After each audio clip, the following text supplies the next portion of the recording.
Good morning.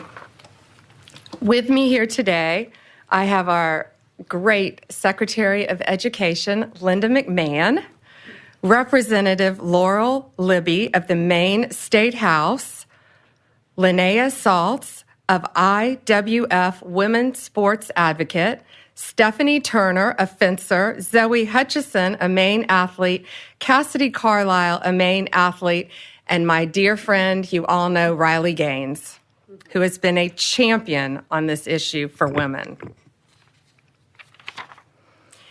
Today, the Department of Justice is announcing a civil lawsuit against the Maine Department of Education. The state of Maine is discriminating against women by failing to protect women in women's sports. Pretty basic stuff. This is a violation of Title IX. The Department of Justice will not sit by when women are discriminated against in sports. This is about sports. This is also about these young women's personal safety.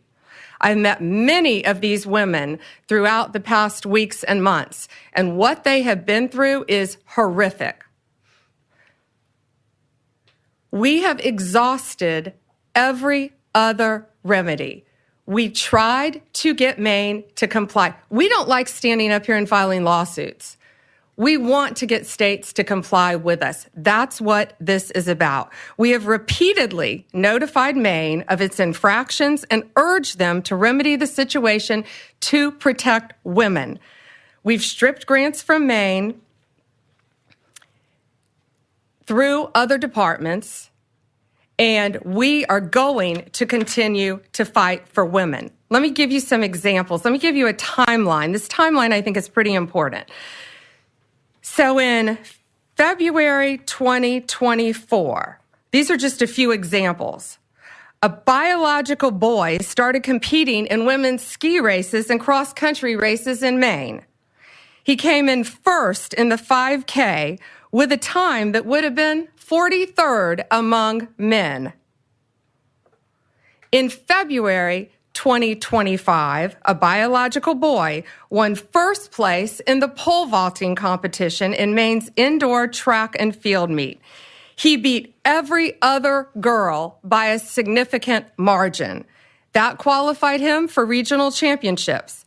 That took a spot away from a young woman in women's sports. Shame on him. February 21st, 2025. President Trump has the governors at the White House. President Trump has the exchange with Janet Mills. He asked her about the issue. Her response, "We'll see you in court." Well, we still didn't sue. HHS and the Department of Ed opened investigations in an attempt to get them to comply. They both found violations. And in March, Maine refused to comply. I want to read you this letter. Stop using ChatGPT like everyone else and do this. Young women have